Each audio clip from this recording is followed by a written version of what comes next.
Hey everybody, how's it going? Appreciate you logging on this late at night. Um, I used to go on around this time because of my work hours. I just got off work, so it's once in a while you're going to see me come on this time of night. Um, so those of you who are up late and feeling feeling a little of that insomnia, I'm happy to be here for you, and I appreciate you being here for me. Um, but what's up, Susie Pops, Debbie Lovin' Vapes, Lori Alleman, Booze Love, Rosaline, some familiar faces. I love it. Um, Heidi Lee. Uh, I want to start off by saying, so I a lot of you saw that I posted uh, a little short video to pay my respects to Carolyn and Jimmy for the loss of their son. I believe it's their eldest. I had heard the news, and Carolyn and Jimmy were very kind to me um, a few months ago. Uh, and this was when she was swatted, and which was awful, and it infuriated me to no end. Anybody who's been getting swatted, which it seems to have been a trend that has died out, thank goodness. Um, and I heard the news, and I felt it was appropriate to put something out immediately. Um, and so but the truth is I don't know the details of what happened. I have not had a chance uh, to listen to any live streams. Like I said, I've been working. I'm back in my routine of exercise as well. So I have not really had an opportunity to really catch up on everything. Um, but all I do know is that uh, parents who lose a child, grown, small, whatever, it's a feeling that I can't even begin to try and um, to even say that I could begin to understand what that feels like, because I can't. And all I can do is just offer my sympathies and anything within my abilities to help. I'm more than happy to do so. Um, and I appreciate everybody's support, everybody's really kind comments. I didn't physically acknowledge like any of the comments or anything, because honestly, it was overwhelming. There were so many beautiful, kind comments in that little 3 minute thing that I put out there. Uh, and it was really touching. Especially lately, I've been having kind of a loss of faith. This happens often. I've been having a little loss of faith in in humanity, and especially specifically in the YouTube world. And that's a bit of a bummer when you think that people are friends, and they just turn out not to be. And I'm not referring to Kay, actually. I just realized that people might think that's the case because of my last live stream that I did. But actually, Kay and I are really cool. We've been texting, and we're kind of right back off where where we started. So, um, but I in the midst of these, we went through this with the Watts case, and I'm going to get into, I know what I titled this, and I'm going to talk about that stuff, but the segue into that, it requires explanation. So um, I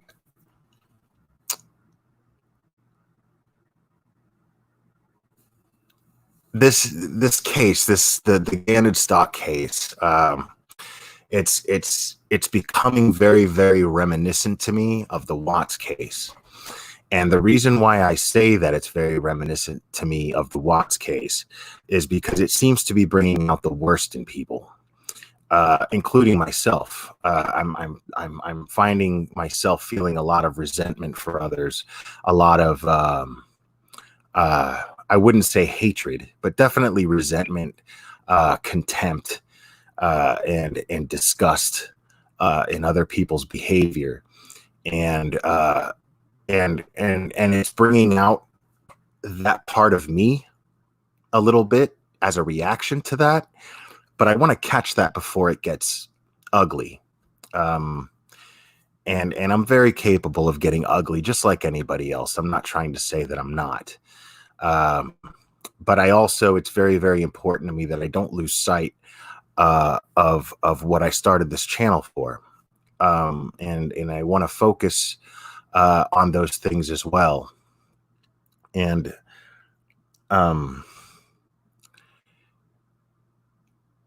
so I'm going to talk a little bit about mental health awareness, seeing as apparently it is Mental Health Awareness Month. So I'm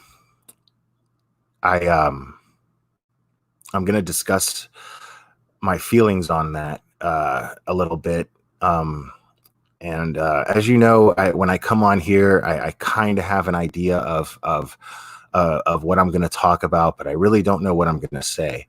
And so if you just bear with me, for those of you who are new subscribers, I apparently from this thing last night that I put out out of respect for Carolyn and Jimmy, it got me a bunch of new subscribers. It's absolutely not what I put the thing out for. I do appreciate people subscribing, but if you're Mommy Ramblings fans and followers, you'll find that my channel is very, very different. So I hope to not disappoint. But I do hope that you get something out of this channel. I really hope you do. And I absolutely love my subscribers that have been with me for a long time and then have stayed with me because they do understand where my heart is and what I'm trying to do. So I hope that's something that would interest you. If not, I understand. This channel's not for everyone. I have a bit of a foul mouth. And you're not going to get soup recipes here. So, I'm not a very wholesome, your cookie cutter wholesome YouTube creator that Mommy Ramblings blog is, very respectfully. So I do appreciate you being here, and I hope that you enjoy the channel. But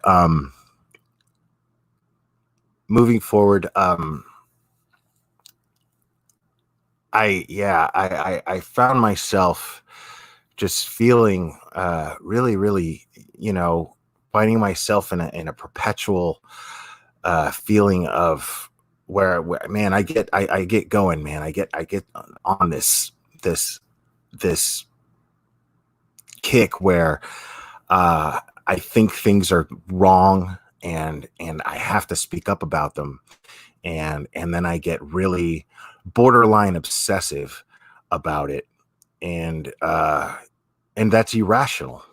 And I don't want, and I have to be very, very careful to catch myself to not be hypocritical, because the name of this channel is The Glarer, and GLARER is an acronym that stands for gratitude, logic, awareness, acceptance, accountability, rationality, rationality, empathy, and resilience. I'm sorry, it's been a long night.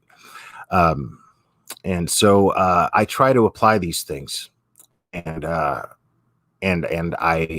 apply these things in order to manage my own mental health. as a matter of fact, and it works very well for me.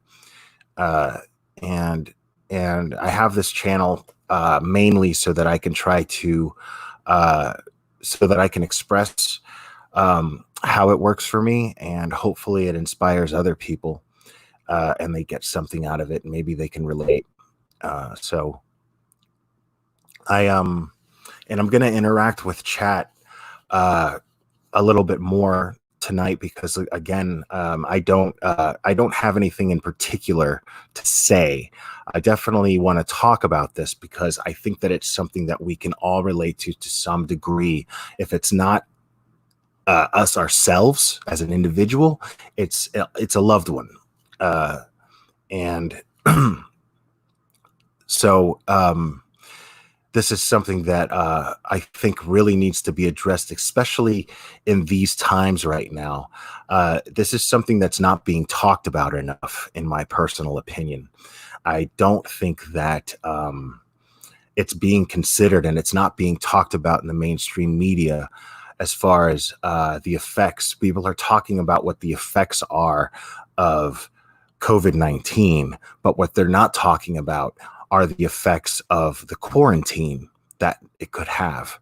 And I have heard other YouTubers address this to a certain degree. There is a big fear and a lot of sympathy to those women that are in domestic violence situations in their home, and subjected to this. There are children who are subjected to abuse in their home and neglect, and here we are, where since this started and it hasn't changed, liquor stores are considered an essential business, and I'm okay with that. I'm okay with that. I'm not going to say that I'm okay with that being an essential business and other things not being an essential business. You know, that's another conversation. But and if you saw my, I put a post up in community where I basically said that it was me at the gym and I was working out and I was feeling really good and I was listening to my music and I was in a really good place that I had not been in 6 weeks. And it was a really, really great feeling to be in that moment, and I wanted to share that moment. And I think my caption was that some of us need the gym or places like the gym, that kind of sanctuary, more than we need liquor stores, because drinking historically has been not awesome for me. This past 6 weeks, I drank a lot of wine, but I at no point was it in any way. I guess in the back of my mind, I got used to being able to manage myself, because I think people with drinking problems and who can't handle their liquor are people who have demons. And it's those demons that come out, and it's those demons that they lose control of, and their alcoholism tends to allow those demons to run wild in their mind and make decisions for them, and affect their judgment. This didn't happen to me when I was drinking wine every night, and I think that the reason that is because I've figured out over time, with a lot of work, a lot of effort, to put those demons to rest. You can never get rid of them. Those demons are always there. They're always there. It's just a question for me. It's a question of how much power I allow those demons to have over me, how much damage I can allow them to, how much power do I allow them to have over my decision making? So, I feel as though I've gotten to a good place to where I can manage that, but it's really funny because the moment that I was able to go back to work, the moment that I was able to start my routine again of exercising again, I have not, there was absolutely no desire whatsoever to consume any type of substance other than the everyday bad habits I have, like cigarettes. Um, and so I'm a firm believer of managing your own demons. I do not think that I think that alcoholism is not just alcohol. I think that it's a mixture of being in a very painful place in your mind and in your heart that you have not figured out how to take control of. And and when you drink to self-medicate, um, to subdue pain rather than to celebrate, to enjoy people's company a little bit better, then you're doing it for the wrong reasons. I don't think that there's anything wrong with celebrating. I don't think there's anything wrong with indulging in substances once in a while, as long as it's not the type of thing that you allow to control you. So and I mean, I'm I'm borderline a libertarian. I believe that people should be able to do whatever they want as long as they can handle it, and as long as it doesn't affect the people around them. So you're the master of your own domain. It's just a question of are you responsible, and are you doing it at someone else's expense? These are questions that are important, and are you allowing yourself? Are you allowing these substances to control you to a point to where you're losing yourself and you're disrespecting yourself? And I don't condone that if that's the case. But well, Mignon, your situation's a bit different. Uh, uh, I don't think the chances are there's nobody in this chat right now who is dealing with the things that Mignon deals with on a daily basis. And truth be told, if you're able to take care of what you're taking care of, and I communicate with Mignon quite regularly, and I can honestly say that I can't tell that she's drinking. I can't tell that she's, so I don't see these things having a certain control over her in this dangerous way that I'm referring to. So Mignon, nobody's judging you. You're good. That's what I'm saying. Is I'm not saying people shouldn't drink. Me personally, I prove to myself that I can, and it's fine. But I don't I don't feel the need for it. I'd much rather exercise. I'd much rather take better care of myself. And when this was going on, where I live in a very small apartment, I have a very small space, and I share it with people, and there's no way that I could have gotten the satisfaction that I get from going to the gym.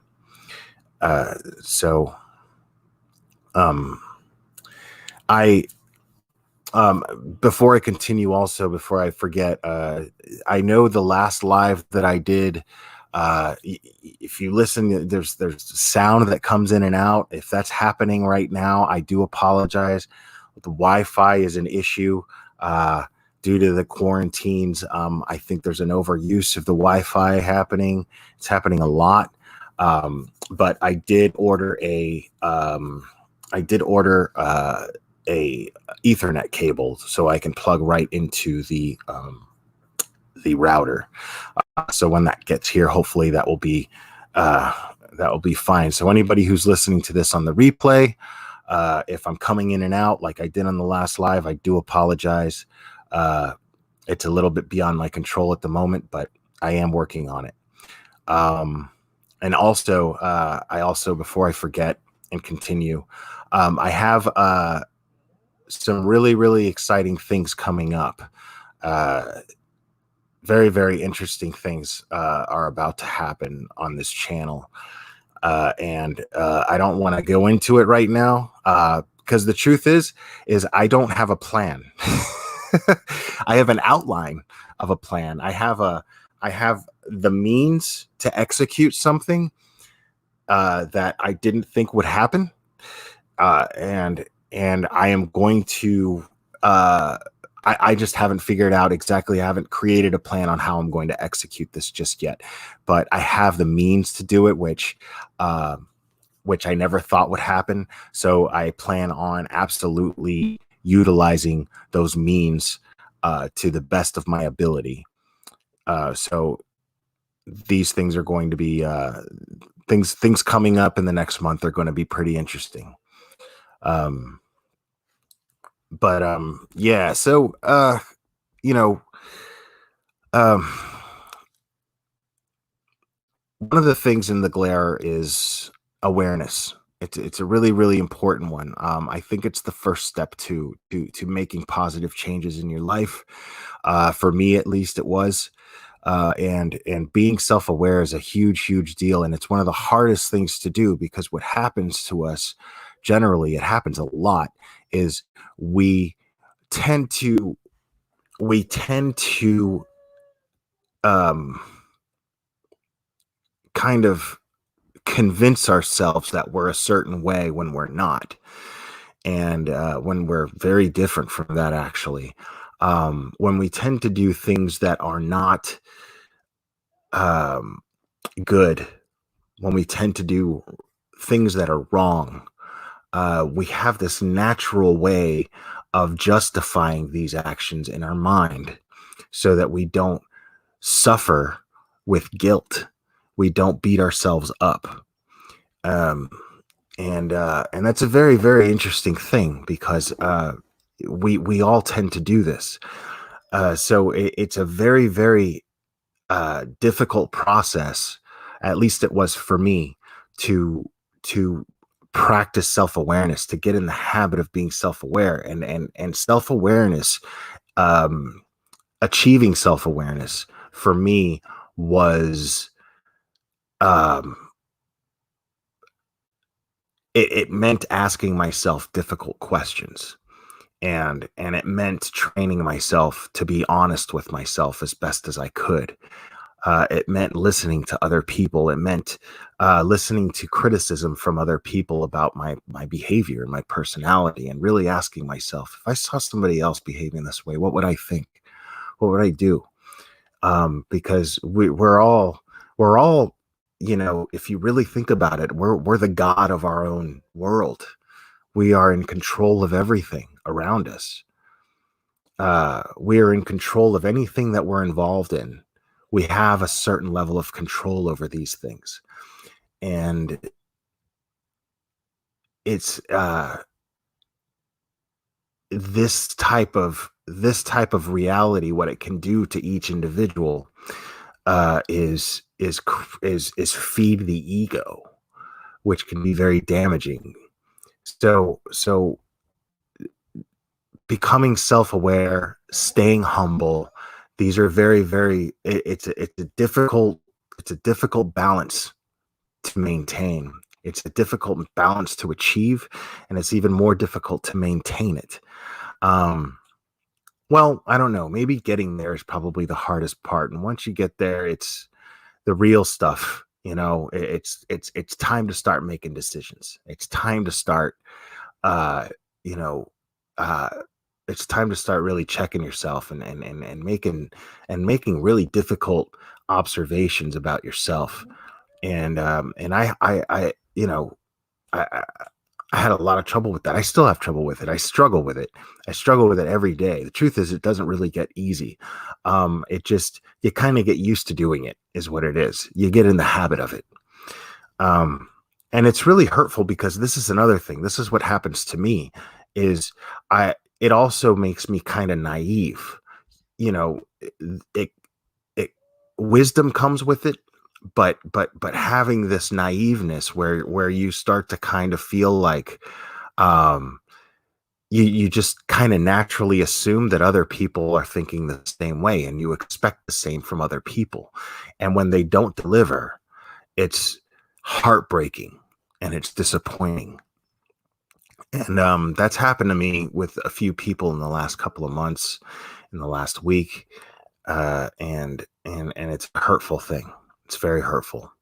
Um, but the thing is there's nothing else you can do about it. There's nothing you can really do about it except just continue to do the best that you can. Continue along the path that you're going. Um, Maintaining strength is extremely important, because when you break down, you lower yourself, uh you reject your principles that you've worked hard to achieve and make and maintain for yourself. Once you do that, it's like you got to start over, um and I'm sorry guys, give me just 1 second. I got a dog whining to get in this room, and I'm about to let.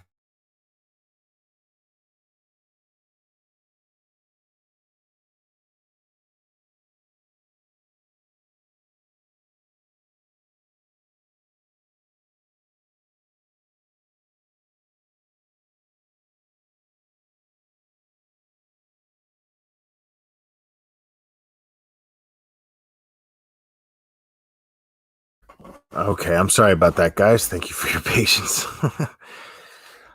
So I I I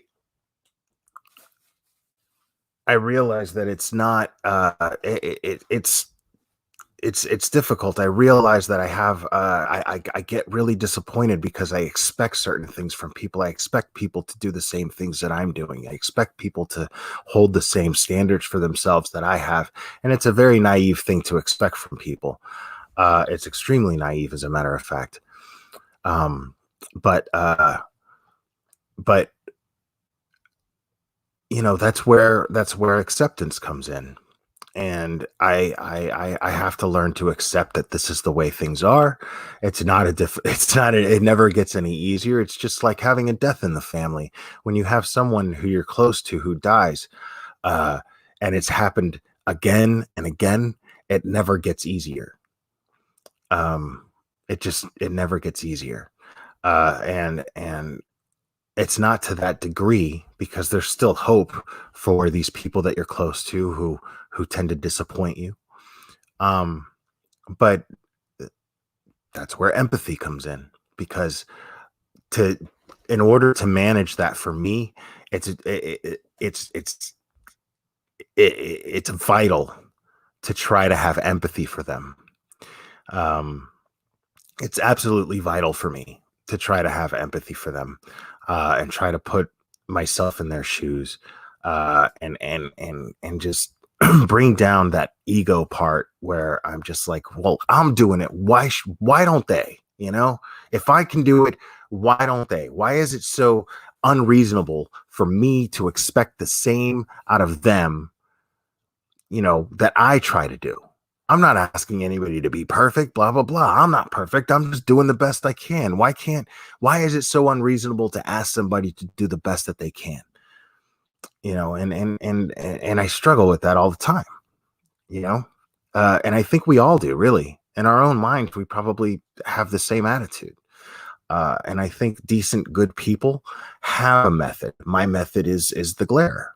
Um, and I think other people have their own methods of managing these things, whether it be prayer, whether it be meditation, uh, all of these things. So I right, Mignon, good point. Yeah, no two people are ever the same. Um, so we all have our way of dealing with grief. We all have our way of dealing with difficult times in our lives. As we all have our way of dealing with disappointment from other people, and And it's important to keep that in mind before we're so quick to be like, that's a bad person.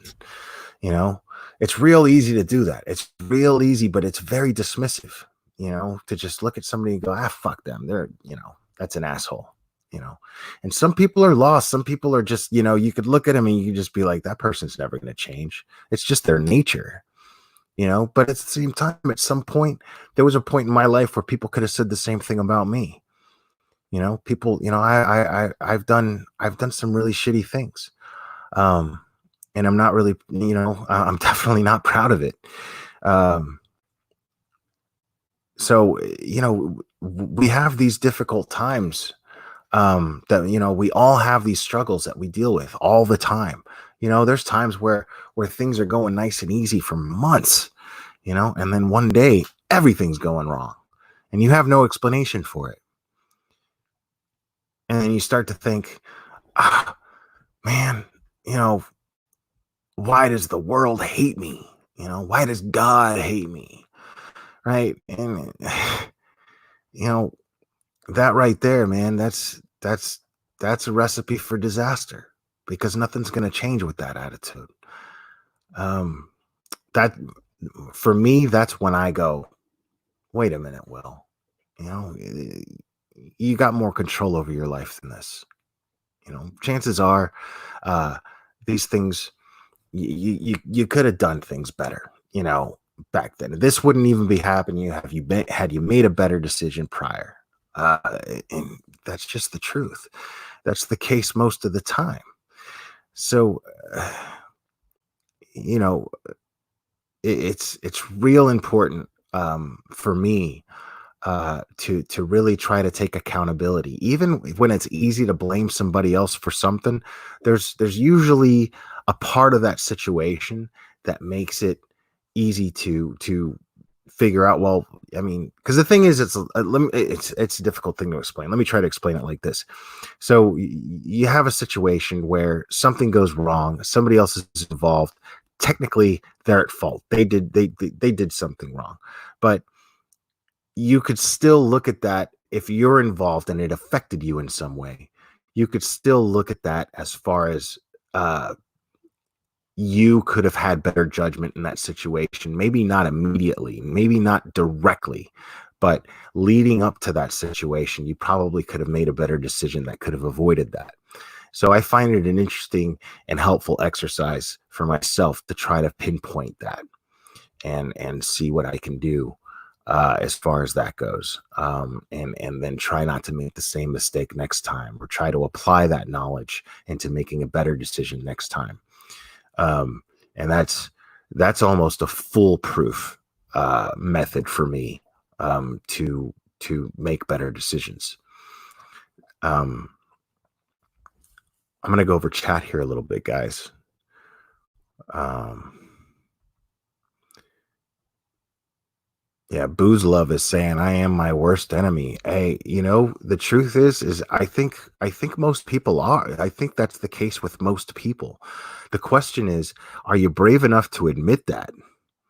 And step two after that, are you brave enough to admit that you're your own worst enemy? But step two, are you brave enough to start making the decisions to change that? And that's the tricky part. It's real easy to go, man, I'm such a, I'm such a fuck up. I'm always fucking up, you know? And then being aware of that's great, but where's the change going to come? So for me, the change was going, well, shit. Uh, I really need I really need to start making better decisions. I really need to start, if if I kept doing things this way, and I keep getting the same result, then it's time to start, you know, changing up the formula a little bit. Try new things. Shed the fear of failure. We all get so comfortable in our own, um, we all get so comfortable in our own, uh, um, habits, I guess. We get comfortable with things not changing. We get uncomfortable with change. It's a difficult thing. And what's up, Panda? What's up, girl? It's definitely a difficult thing, and uh but you've gotta be brave enough to fail. Um and uh and I think that failure for me is is a good thing, because um at least I can tell myself that I had the guts to put myself in a position to risk failure. Um, because at some point you got to succeed. But if you don't try, if you don't take the step, if you don't take that leap, um, you're never going to see anything different. The only way is to take that leap. So, I've got to try to be. I've always got to try to be brave in that sense. I've always got to try to be uh, uh, just gutsy enough to take that leap. Panda, you're killing me, dude. Sorry. um, but so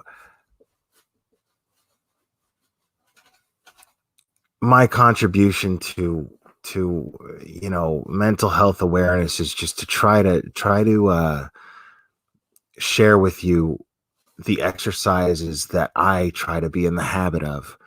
Um, because I'm not, I'm definitely not the textbook of nice, clean mental health. Um, I think now I definitely have an advantage, because and that's a beautiful thing too, because I do believe that when you when you have these mental health issues, when you have these struggles, like I do, and thank goodness I don't have any serious, like, crazy ailments. And I don't mean that word literally crazy. I mean, like, very severe ailments such as schizophrenia or PTSD, these things that a lot of people struggle with. Um, I struggle with depression and anxiety, and I've learned how to manage that as best as I possibly can, and it's worked well in my favor.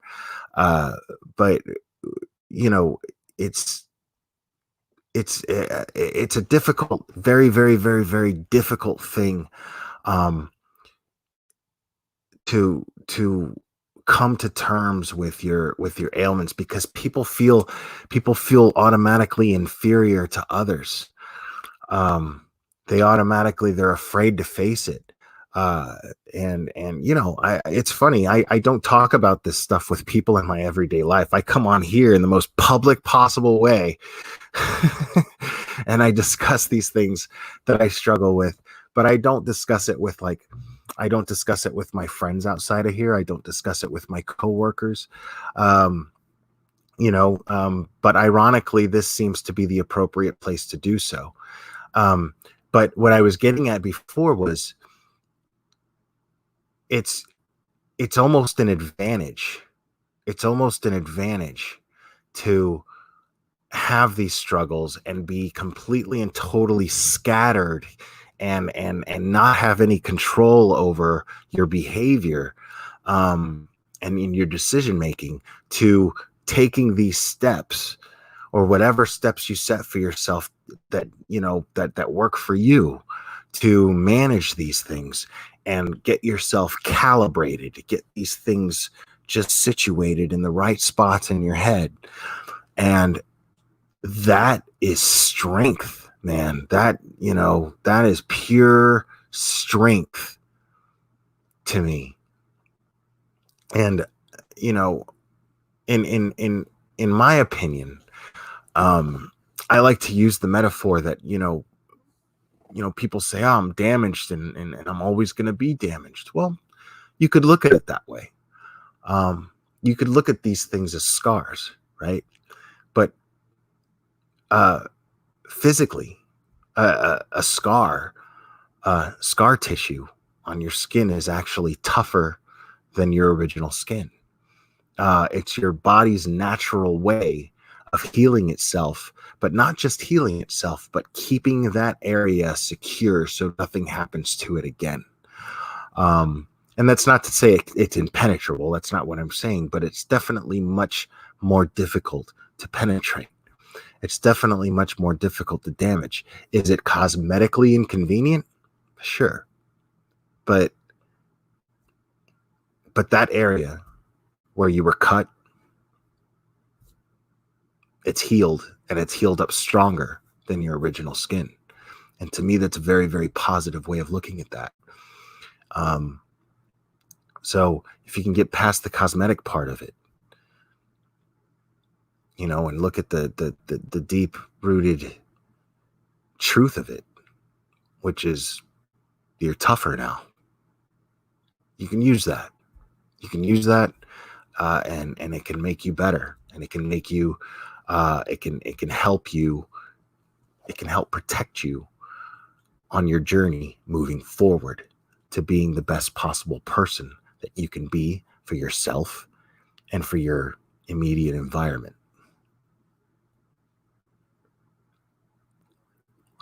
Susie Pops, I don't know. I'm not here to say that it's easy. It's a difficult thing. And I can't imagine what that's like having I can't imagine what it's like having a special needs child to a certain degree. Not in the way that you think, but I'm gonna lay a bit of honesty out there with you guys. I'm gonna be a little more honest than I'm very comfortable being. But I can honestly say that my kids are grown. I love my two kids more than anything in the world.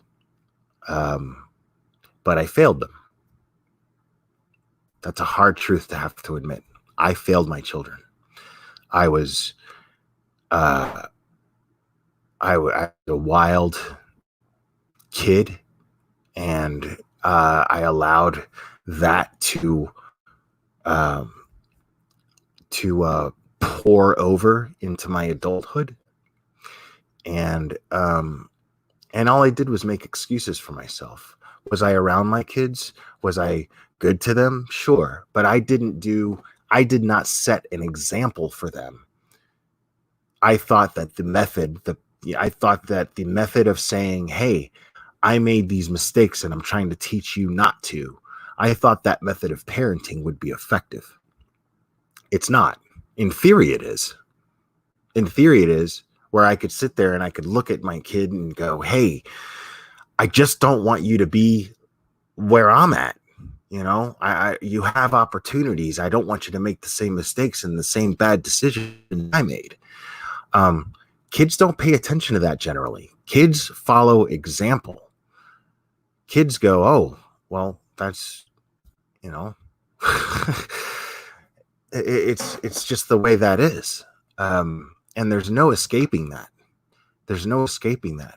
So coming from that standpoint, I failed my kids. And the truth is to this day, they resent me for it. And rightfully so. I can't blame them for it. I honestly can't blame them for it.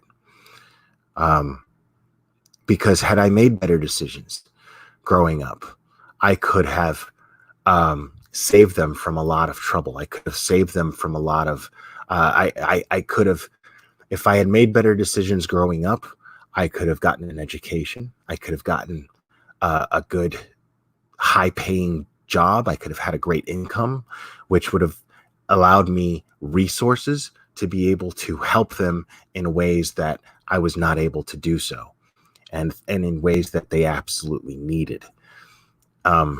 So I failed my kids. And they're still young. It's not to say that they're lost causes or anything. As a matter of fact, my daughter, she's great. She's doing fine. My daughter, she's married. She's been married to the same guy for, I think, 10 years now, at least. Um, and she got married very young, but I wasn't for the wedding, and I wouldn't give her my blessing because I thought she was getting married for the wrong reasons. But here I am, at least 10 years later, proven wrong. And I'm very grateful for that. I'm happy about that because I was worried that she would, that this would be a mistake that she would regret later. But my son, on the other hand, is a different story, which I'm not going to get into. But I love my son more than anything in the world. And I definitely failed him. And I would just be so happy if he just got out of the funk that he's in. I would be so happy if he just got out of the funk that he's in. And I would settle for him just hating me for the rest of his life and not even talking to me. I would settle for that. I would trade that easily just for him to be happy, for him to finally love himself, be happy, and build a wonderful life for himself. It's not even a question. It's an easy trade for me. And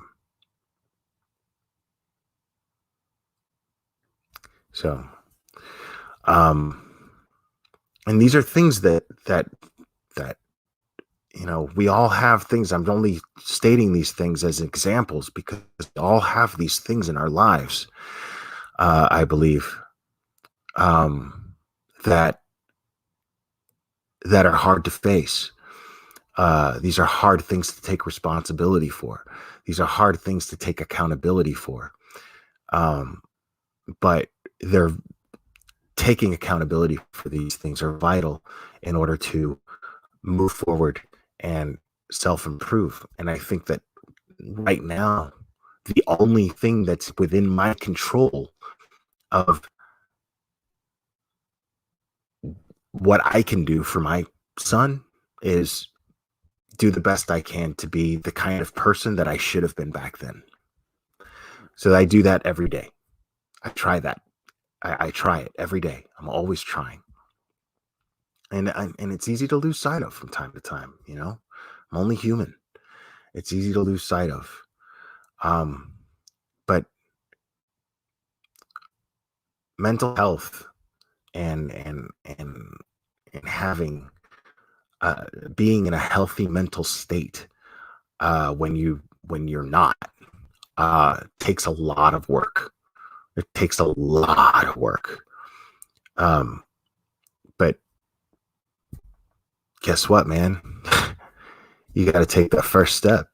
It's you're not going to get anywhere without having the guts to take that first step. And that first step is taking an inventory. Listen to other people. Pay attention to how your actions affect other people. That's the first step. So,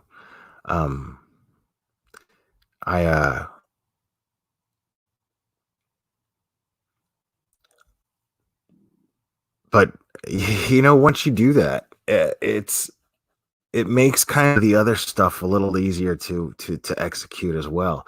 It actually makes it kind of fun because it's empowering. You feel empowered. You feel like, wow, I've never done this before. This is crazy. And I think it's actually made me smarter. I think it's made me have more common sense. It's made me look at the world in a very rational manner. I look at the internet and I think I look at I go on Facebook and I feel like the entire world is going crazy. And the reason why I feel that way, right now, mind you, this is a very unhealthy way to look at things too sometimes. Like if you're the type of person who thinks everybody else is crazy but me, I'm not doing anything wrong, I'm doing this, I'm doing that, and you're not paying attention to how you're affecting other people, and you've got this attitude where everyone else is the problem and not me.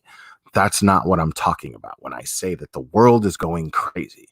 The world is going crazy because it's full of people who have no sense of accountability.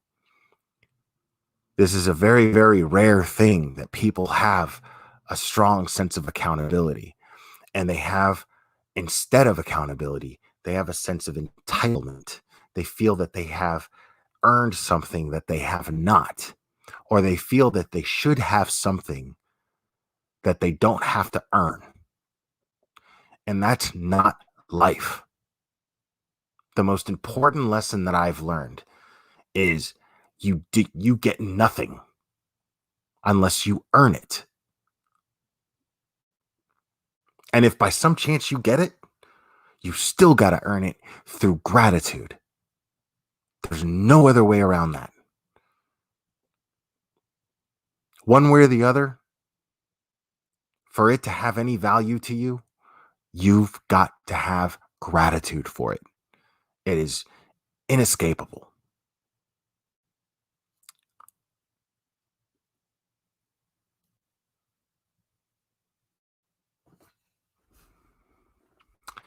Yeah, booze love. That's actually a very great point.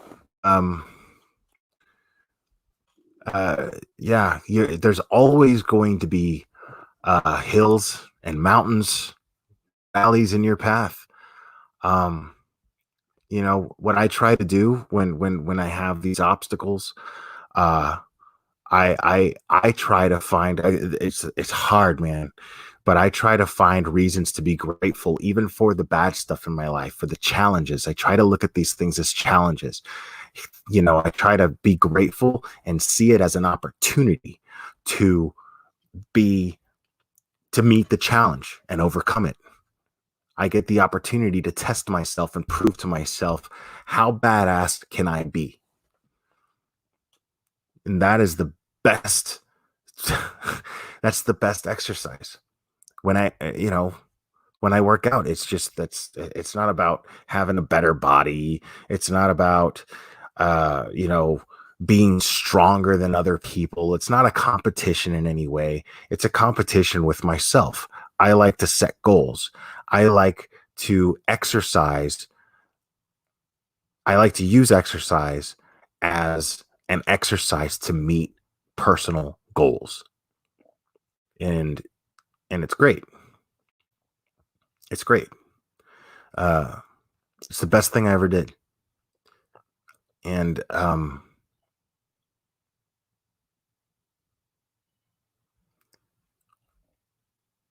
yeah, well, Mignon, in all fairness,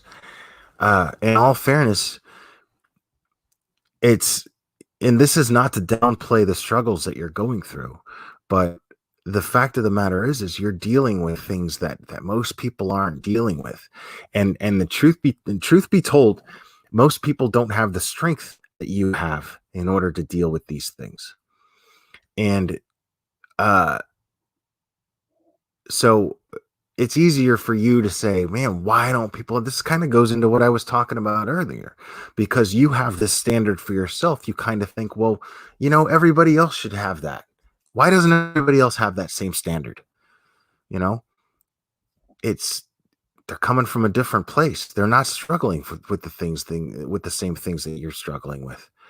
Um, so it's the trick is to try to find empathy for them. You know, uh, and honestly, the only thing that you can do is work on yourself.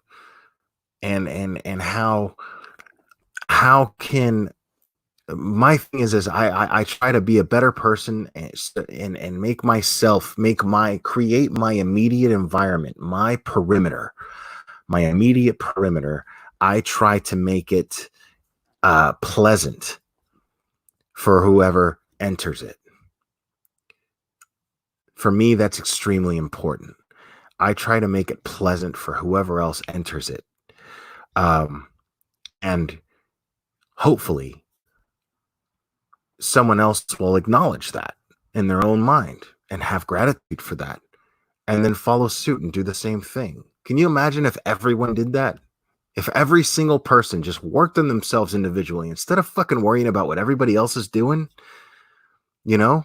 Like, that's the worst thing. I think that's the biggest problem, as far as, if we're talking about mental health awareness, and how it affects the world, you know, um, and I'm not talking about. I'll get into that other stuff, and then I can only talk about the stuff that I can relate to because I'm not a doctor. I'm not a trained mental health therapist or professional in any way, shape, or form. I'm not. I'm just a guy who has my own struggles. So I'm not trying to say this is what you got to do and what you got to do, blah blah blah. I don't really have any advice to give anybody. All I can do is tell you what I've been doing and how it works for me. And maybe you can relate, you know? So, but think about that though. Think about how effective that would be if people, how much of a difference would it make if people just stopped giving a shit about what everybody else is doing and just took a moment and looked in the mirror and did serious, honest inventory on themselves and started taking the steps to change for the better just themselves. Stop worrying about what other people are doing and then start worrying about what themselves, they themselves, what they can do to improve, what they can contribute. If every single person did that, can you just imagine how much better the world would be? But that's a pipe dream. That's never going to happen. It's never going to happen. But here's the thing, though, is when when I focus on my own shit, right? When I focus on my own shit, it makes dealing with that stuff a lot easier. And I'm not saying not to speak up on things that you don't think that you think are wrong. You should absolutely, especially when you feel like you're fighting for someone, absolutely stick up for the underdog. Absolutely. There's absolutely nothing wrong with that. I take pride in that part of my personality where I think that somebody's doing something wrong and it's affecting people in a very, very negative way and nobody else seems to be speaking up about it. I'll take that. I'll take that burden. I don't care. And I'm happy to do it. And I'm gonna do that, you know. But if you're gonna do something like that, you got to be able to say that you're honest with yourself and you're doing the best you can to be the best that you can be. You can't be a hypocrite, and all of us are hypocritical to a certain degree. All of us truly are. That's the truth. All of us are hypocritical to a certain degree. And it's a difficult thing to catch. It's a horrible thing when you do something and you call somebody out on something and then somebody goes, you know what, man, you're a hypocrite, and then they explain to you how you're a hypocrite, and then you go, oh, well, shit, man. It's a rough feeling, but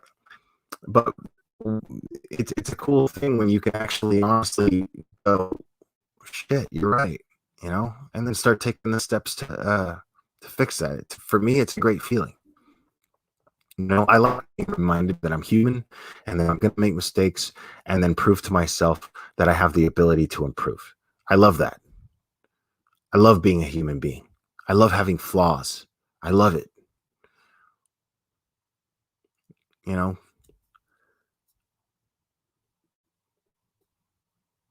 But I love having flaws because I can honestly tell myself that I try to do the best I can to correct those flaws. So,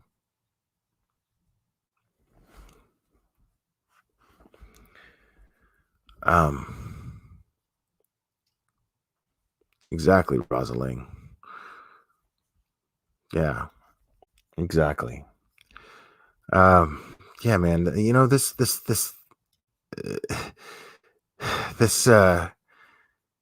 this Gannon case, man. Like I said, man, it's really reminiscent of the Watts case, and I didn't elaborate on this before. When I say that it's reminiscent of the Watts case, uh, it's reminiscent in the sense of how people are behaving, how people are reacting to it. Um, and and the people who are doing really reprehensible things, in my opinion, really ugly things, for the sake of basically it boils down to greed. It boils down to greed. And the people who are doing these things and capitalizing off of the memory of a murdered child, and making it seem as though and then masking it as empathy for his family. um you know that's to me, that's just fucking gross, man. It's just fucking gross. And I don't even think that these people are really fully aware that they're doing it. Because whenever I've confronted them about it, these are people who I used to call my friends. Whenever I confronted them about it, you know, there was always an excuse. There was always some sort of justification for it. And I would lay it out. I would lay it out. And I can't say this enough. You know, you sat there and you tell everybody to put their blue hearts up, and keep your blue lights on for Gannon and blah blah blah, which is great. I did that. Blue lights are still on at my job. Still on. They're on right now. As a matter of fact, blue lights are on. That building is illuminated in blue and you can see it from the highway. So, but the thing is before there was an arrest made, before there was any information on the case, you create this entire narrative that this person is guilty of a crime that you didn't even know took place. And you collected money. People just kept dropping super chats, PayPal, whatever. And you monetize it, and it's because you're giving people what they want to hear. You've got people, a chat full of people with a lynch mob mentality saying that there's this woman who's guilty of a crime and we don't even know that a crime took place, but she's guilty of it. While saying that you have hope for Gannon coming home. That's contradictory. That's hypocritical. It just is. It just is. You cannot sit there and say, oh, blue lights for Gannon, that he comes home safely, while implying that he was murdered. Because that's exactly what happened. These creators, many of them, just spent time implying that Gannon was murdered while saying, keep hope. That's bullshit. And nobody sees through it. Blows my mind. It blows my mind. Nobody sees through that. And not only do they not see through it, they pay for it. So I can't. And I had a lot of contempt for this. I had friends that were treated horribly in the process. People, I had friends that were ripped off by these people. I've had friends that were dismissed and blown off after treating this person like they were, like they were the most supportive person for them that anybody could be. I mean, you got, it's why I don't do those group chats, man. I don't do those group chats with my mods. And I had Mignon was so close to these people, and they, and they were all so sweet to her and blah, blah, blah. And then just out of nowhere, because she chose to be loyal to me and not take any sides. I never once said, hey, Mignon, you gotta pick a side here. Never once. I had I was perfectly secure in my friendship with her, perfectly secure that she got out of our friendship what she got out of, and she got out of their friendship what she got out of. And that was cool with me. I don't play this, you talk to this person and we're not going to be cool anymore bullshit. I don't play that stuff. You know, my relationship with you is my relationship with you, period. One of us are the only people that can fuck that up. That's it. So I'm not about to, give somebody an ultimatum, because that's shitty. And then what did these people do? They just kicked her out of the chat. And for some of these people, that's all they have. For Mignon, that's all she has. She has her little girl, and when her little girl goes to bed and she's trying to manage her pain, when Mignon's just trying to manage her physical pain, this is what she does to get her mind off of it. She comes on YouTube. She comes on YouTube, or she talks to these people that she meets in social media, and she talks to people from across the world. Can you imagine that? I mean, think about that. Here we are. There's people in this chat right now that are from all over the world, and we take that for granted. I mean, how cool is that? How cool is that? That here I am, and I've got this channel, and I'm talking to people who could be anywhere on this planet, and here we are in one place talking and hanging out. How fucking cool is that? And Mignon is one of those people who does not take that for granted for 1 second. She's all the way in Sydney, Australia. You know, it's like noon over there. And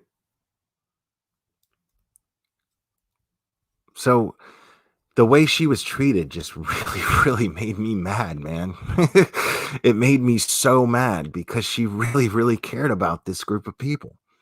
She really cared about it. I cared about them at one point. And simply because I spoke up and said, hey, listen, I think what you're doing is irresponsible. Well, I guess the money that it was generating was more important than hearing some constructive criticism from a friend.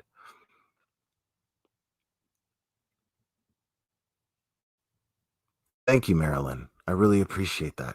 Thank you so much. Thanks for being here. And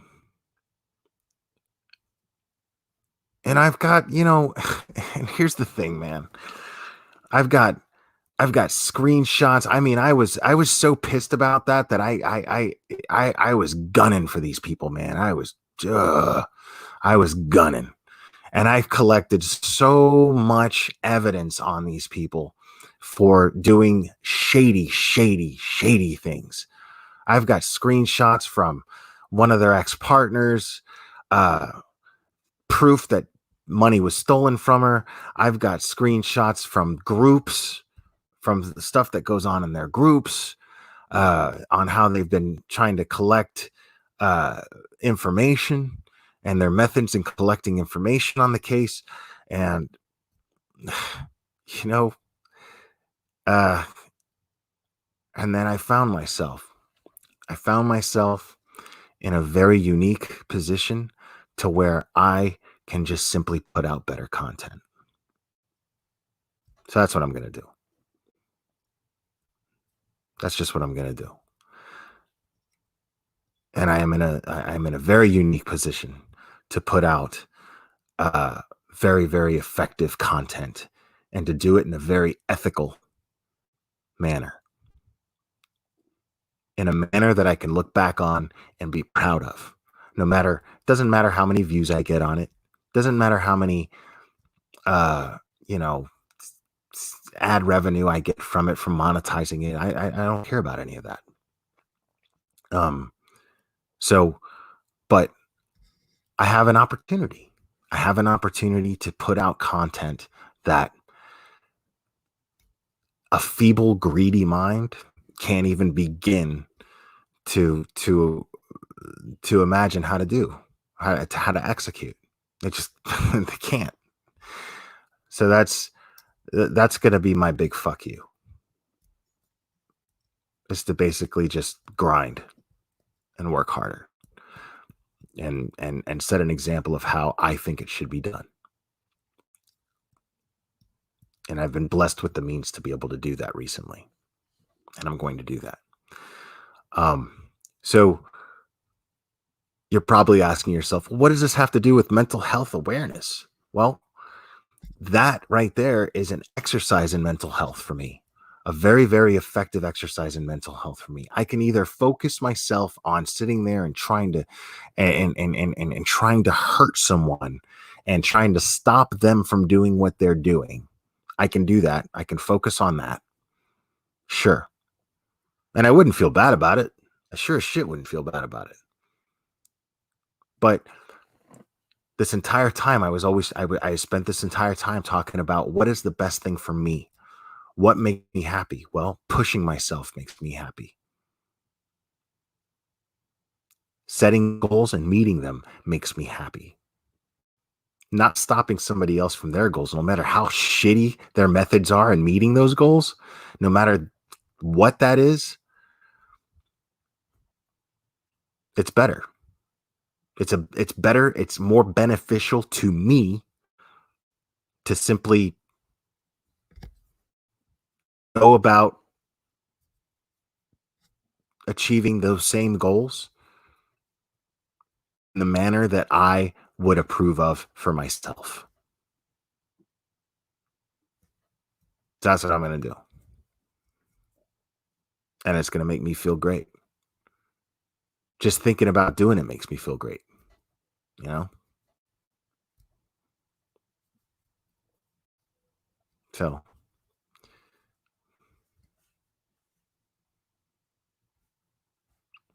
Right. TCH. Excellent point. Yes, excellent point. It would make me feel dark. Now, that's not to say that I'm, like I said, if it gets to a point where I feel like something is going, I'm always going to speak my mind, man. And I've done it a few times, and I've gained a reputation on YouTube as being this guy who's just like, why the fuck is he so worried about what other people are doing? Well, I'm worried about what other people are doing because it affects innocent people. I mean, taking a photograph of a child who is probably sleeping, but the thing is we don't know. We don't know if that picture is actually post-mortem or not. We don't know the details of Gannon's murder yet. Those details have not been released. We have details of the crime scene, but we don't have details of the crime itself yet. So for all we know, those pictures could be post-mortem. Those color pictures that they're so proud of having, that they slapped their watermark all over it to say, hey, we got it. Well, fucking good for you. You got it. But good for you also, because guess what? You probably contributed to making this time more difficult for his parents, who you sit there on your channel going, oh, poor Landon. Oh, our hearts go out to Landon. Our hearts go out to Al. Oh, they do that all the time. And I see right through that bullshit. I see right through that phony bullshit, man. And and the facts are right there. You just took a photograph and bragged about it by slapping your watermark all over it. That for all we know could possibly be an 11-year-old boy's body post-mortem. So you could say you were the first to have it, so you could brag about having some fucking source that's providing you with evidence that should not be released, that the prosecutors have specified and been adamant that having that information out in the public could damage their case against Letitia. So what you're doing is possibly contributing to her case to be let go and put back out on the street. You're looking at a possible second Casey Anthony. Why? So you can have a few bucks in super chats? So you can have a shit ton of people in your fucking bullshit true crime group on Facebook? Come on, man. So you're not going to sit here and tell me, oh, poor Gannon. Put your blue lights up. Justice for Gannon. When you're obstructing the justice for Gannon. You're fucking obstructing it. And then you're going to sit there and go, oh, justice for Gannon. Put your blue hearts up. Get the fuck out of my face with that bullshit. I got no patience for that shit. No patience at all. And yeah, if I can stop you from doing that stuff, I'm going to stop you from doing it because call me crazy, but I actually want the prosecution to be able to do their job and put this woman away. Because yes, I do believe with all my heart that she is guilty. Now she's innocent until proven guilty in a court of law. But I want to see that happen. I don't want to see somebody fucking it up for the sake of what? Because here's the thing. You slap your watermark all over these things, man. You know what that does? Jack shit. Nobody gives a shit where it came from. Nobody cares where it came from.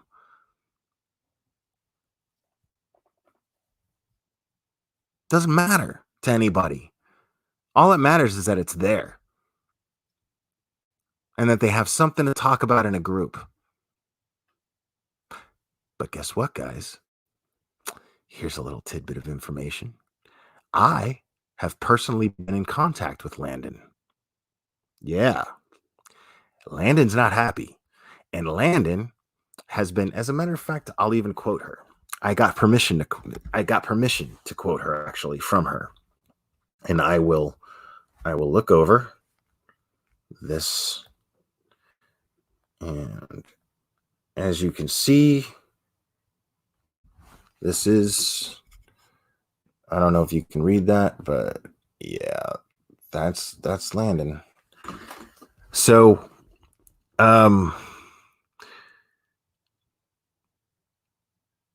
apparently somebody in this group did something very, very ugly in their Facebook group. And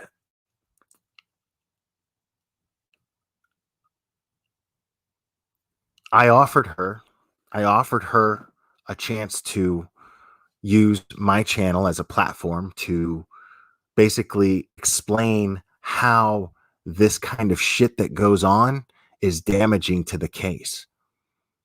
And and everybody, there's people who feel like, oh, well, you know what, if you don't want to be talked about, stay off of social media and don't listen to it, blah, blah, blah. People are going to talk about it. Sure. Great. That's fine. But the fact of the matter is when you take evidence from a case and you blast it all over the place and you're creating more and more, you're strengthening the defense's argument that Letitia is not going to get a fair trial. Well, that's going to be on you. And when I asked her to come on this channel, and I'll say word for word, I said, I want to be clear that I am not looking for an interview. I will not ask personal questions for any information on the case.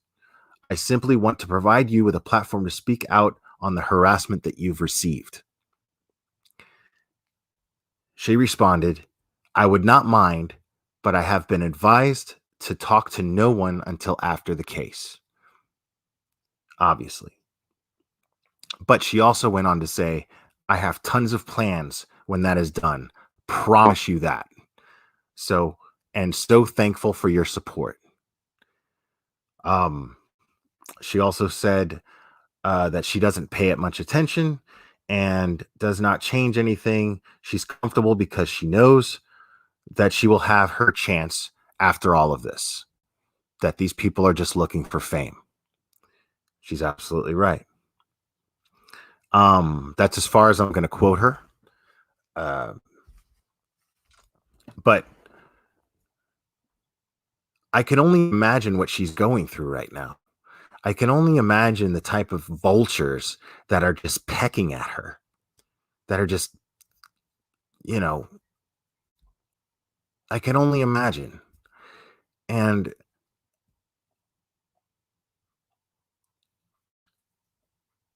I feel so bad for her in the sense that, you know, how she's managing this. There's creators that, like Critical K has been very critical of her, of her behavior on social media, saying that it's odd. And Critical K is also in contact with Landon, and she talks to her directly about these sort of things. So uh it, you know she Hey, that girl, what's up? um so the fact of the matter is is that this nobody here can really there's nobody here that's been through this. Nobody in this chat has been through this, has been through what she's been through. You can criticize her as a mother, you can criticize her as no household is perfect. That's the thing, is we hold these people, these victims, these victims' mothers, like when there's a child who's been murdered, you know, uh everybody wants to criticize the parents who's been, and none of these parents uh are perfect. I mean, who's perfect? Whose household is perfect? So, me personally, I don't think it's fair to criticize her, especially without knowing the information, especially not knowing all of the information and knowing what it's like to be in that situation, and the last few years of divorce and of child custody and all that stuff. I don't know that stuff. I don't know any of that stuff. The truth is, it's none of our business. None of that stuff matters. It shouldn't matter. In my personal opinion, it shouldn't matter to anybody. What went on in that home should not matter to anyone. The fact of the matter is Gannon was murdered by his stepmother, who he was trusted in her care. Now, was that poor judgment on Landon and Al? Maybe, but does that put them at fault? Does that make them to blame? No, of course not. They didn't murder him. Nobody thinks this is going to happen to their kid.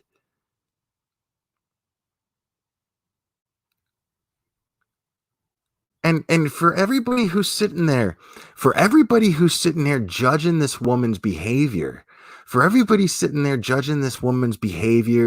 saying that she's, oh man, she knew about spanking and she did blah blah blah blah blah blah blah blah. And you're creating another narrative saying she needs to take responsibility for her end of that. You don't think that she's doing that? Do you not think that with all of that's going on, with everything that she's trying to balance, you don't think that she's trying to deal with blaming herself and trying to figure out how to move on without blaming herself for these things? You don't think that's happening?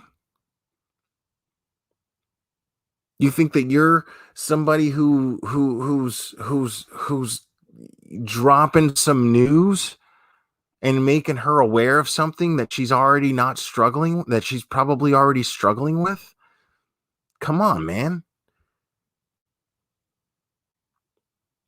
I'm not saying she was perfect. I'm not even saying she was a good mother. I'm not saying she was a bad mother. I'm not saying she was a good mother. I'm saying I don't fucking know.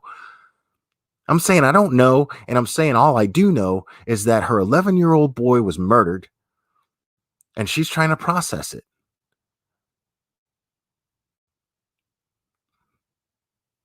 Now, I like to think if my son was murdered, I wouldn't be on social media at all.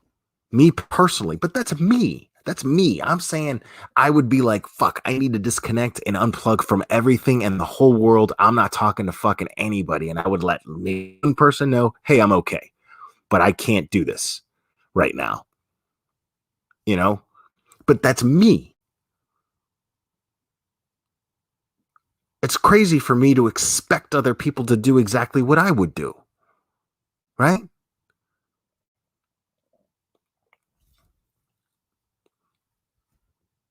I mean,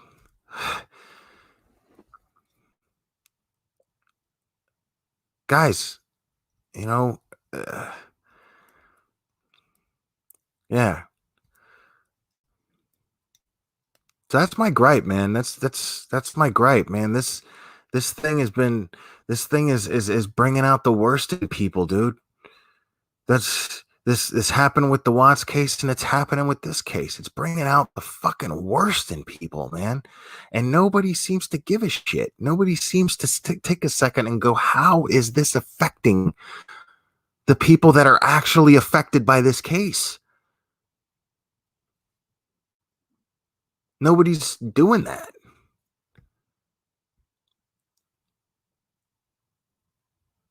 You know, they're doing fucked up shit. It's crazy. Like, you know, it's actions that are the actions that are taking place masked with words that mean dick because of the actions. You know, oh, Landon, you know, we have videos and we have information that you might be interested in, so you should probably talk to us. Translation, fucking give us an interview or we're going to fucking release that shit. That's what I got out of that. That's called blackmail. That's called blackmailing the mother of an 11-year-old murder victim. That's fucking low. It's the lowest fucking thing I've ever heard in my life. And then you got fucking other people just latching onto them because they built an audience. They built a fucking audience from just spinning the narrative that everybody wanted to hear. Everyone wanted to hear Tisha's evil. Burn in hell, Tisha. They wanted to hear that stuff. But because they managed to do that while going, oh, poor Gannon. Oh. And mask it in that way and not paying attention to the actual actions that take place in order to get the information to put on that channel. Well, you know, it's fucking sad to me, man. It's sad to me.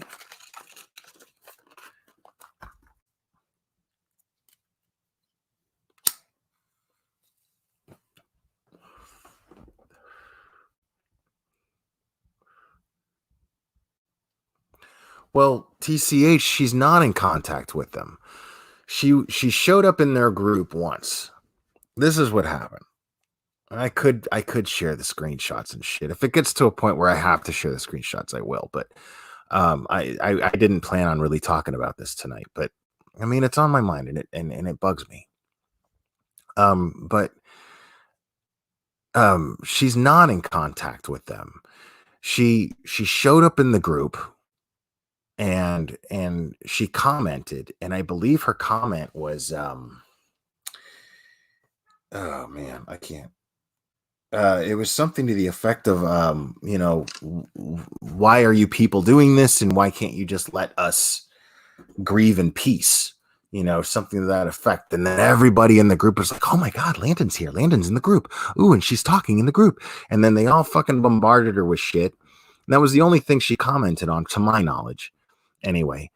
And you know, and then the next thing you know, somebody basically blackmails her. They see an opportunity, and they didn't even do it in private. They did it on the thread. And of course, somebody took screenshots of it. I got those screenshots. A lot of other people got those screenshots. Those screenshots were shared in other groups. So, and so that was the answer. She says, "Let me grieve in peace." And the response from the admins of this group and hosts of that channel responded with, "We have videos that you might be interested in. You need to get in touch with us." Come on, man.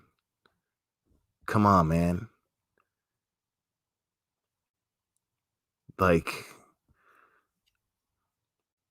and then just because they gained a shit ton of subscribers from that kind of shit, now other creators have latched onto them, riding their coattails, thinking that that's going to be a payday for them in some way.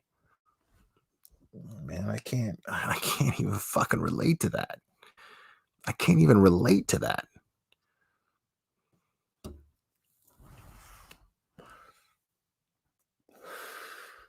So just remember the kind of shit that you're supporting, just because they're saying the things that you want to hear and they're doing it in a nice manner to where you don't feel guilty about it, because they're not using the words Tisha needs to burn in hell, but they're saying, "Oh, justice for Gannon. Justice for Gannon. Blue lights, everybody." I mean, yeah. And I'm not trying to take anybody's channel down. But if you're a subscriber to this channel and you're giving them money, just be aware that that's what you're paying for. That kind of shit, that kind of treatment towards a victim.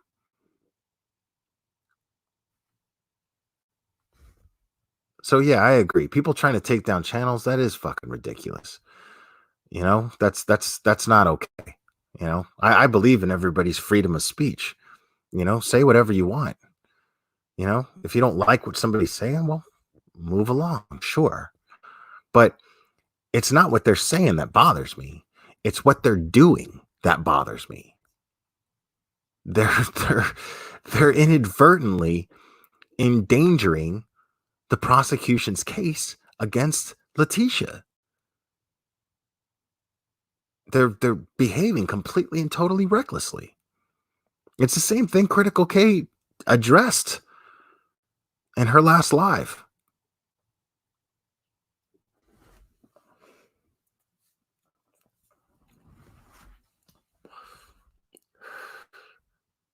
Yeah, Golden One, I agree with you. It is fucking bullshit. It's total bullshit. But because we expect the same type of behavior from others, that we set a standard for ourselves, right? Because we expect that from others, it's hard for us to see the dirtiness that's going on underneath. It's hard for us to see the filth. It's hard for us to imagine that people are capable of that kind of filth, because we're not capable of that kind of filth. So it's hard for us to imagine that. Right?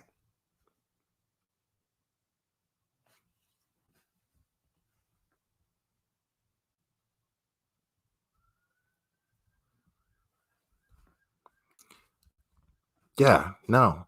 And that's the thing, is what's funny is, like, laws were broken.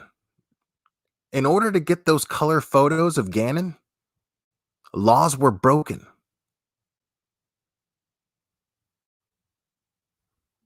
That's evidence in a case that's not released. Sure, the affidavit is released, but laws were broken. Somebody was already charged. Somebody's been already charged for releasing that affidavit prior. And the reason why they were charged for it, even though the judge was going to release it anyway, right? The reason why the judge had held off on releasing it was because he wanted to give the family a chance to review it first. He wanted them to be the first to be able to hear it and process it coming from them, not seeing it on some fucking bullshit Facebook group.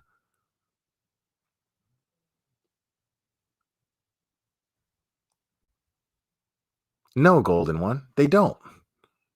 It doesn't pay that much. Facebook or YouTube doesn't pay that much, you know? But it's sad to see what the depths that people will sink to in order to scrape up just a couple of bucks, you know? And it's not so much about the money for them, I suspect, as it is about just the popularity, the fame, you know? I mean, it's it's a joke to me, man. I mean, yo, when are people gonna fucking learn, dude, that it's just a YouTube channel, man? It's just a YouTube channel. You know? I mean, you're not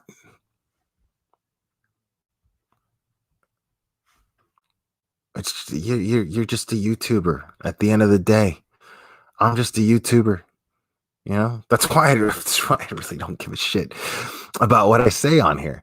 I you know, I don't care about, you know, I don't give a fuck. I'm gonna say what I want. But the thing is I'm not gonna fuck anybody over in the process. I feel a lack of guilt for speaking my mind and saying how I feel on here because I don't do dirty, ugly shit to other people.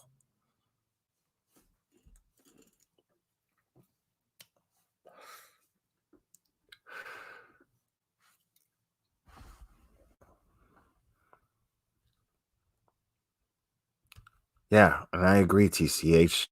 They should be charged. They should be charged.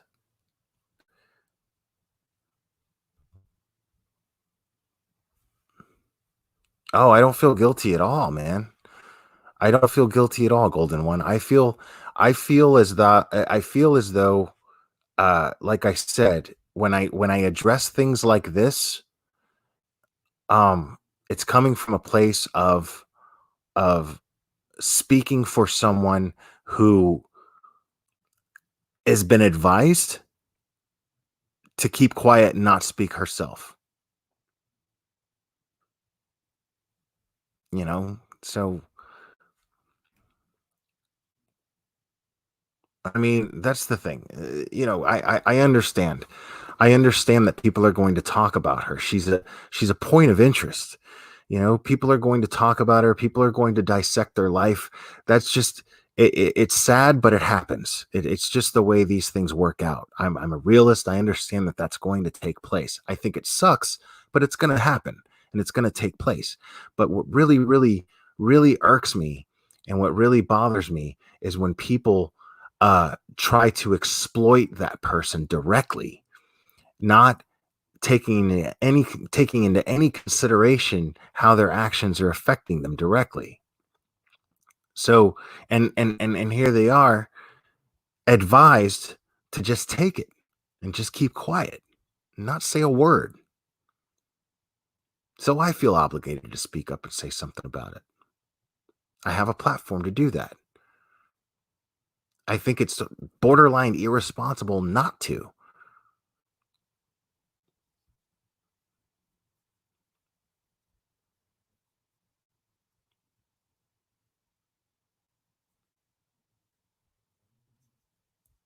So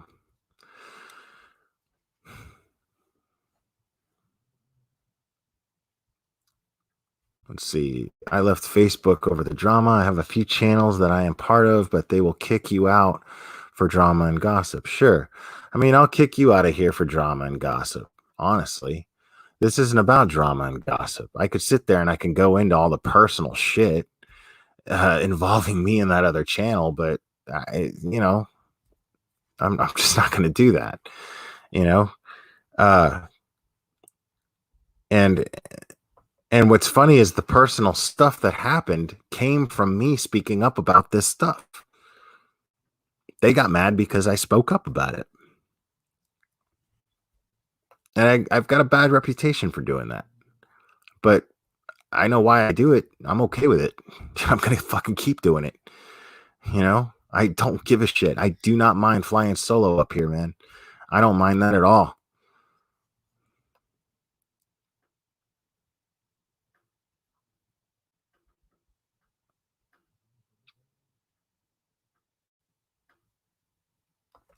Right. I agree, Marilyn. Every family has problems and they are none of our business. But I mean, that's the thing. Like I said, that's gonna happen, you know? That's that's crazy. It's so bad. Like I can only imagine being a mother or a father or anything of that nature in a high profile true crime case. You know, not only are you dealing with the stress of the tragedy of your loss, but you're also dealing with the scrutiny and the public exposure and the probing of your life that takes place. You know, me personally, I'm the kind of guy that I personally choose to just trust law enforcement. You know, if I come on here and I talk about stuff, I will talk about the stuff that law enforcement has allowed us to know about, that they have let us know. That's the kind of stuff that I'll talk about. If I talk about a true crime case, I'm going to go over the stuff that we were meant to know about. And that's it. I'm not going to breach anything beyond that because I think it's disrespectful.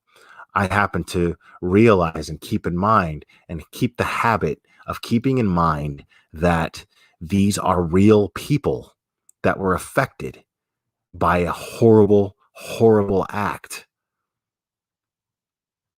These are not characters in a book. These are not characters in a movie. This isn't a Lifetime movie, people. It might become one. And it'll only become one because people can't get enough and they got to know more. Me, I want to know the details of the crime itself, nothing else, nothing more. The rest, lettuce on my burger. I don't need it. I take it off. I throw it away. I discard it. I don't like lettuce on my burger.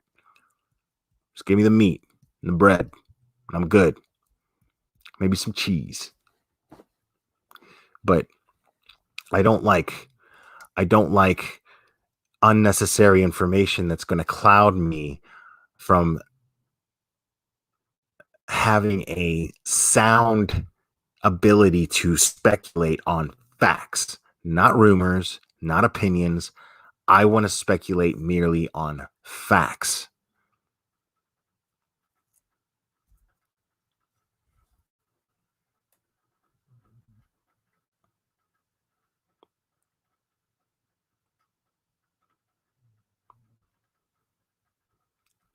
So,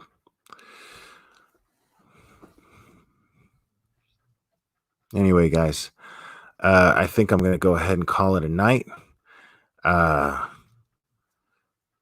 For everybody who's new to the channel, I appreciate you logging on. I hope you enjoyed the content. And we are going to do this again very, very soon. Like I said, I have some interesting things coming up, and I'm in a unique position to do some pretty memorable things on here. So I really hope that you guys enjoyed this stream, especially if you're new to the channel. Welcome, and I hope to see you guys again. And like I said, we will be doing this again very soon, my friends. Have a great night.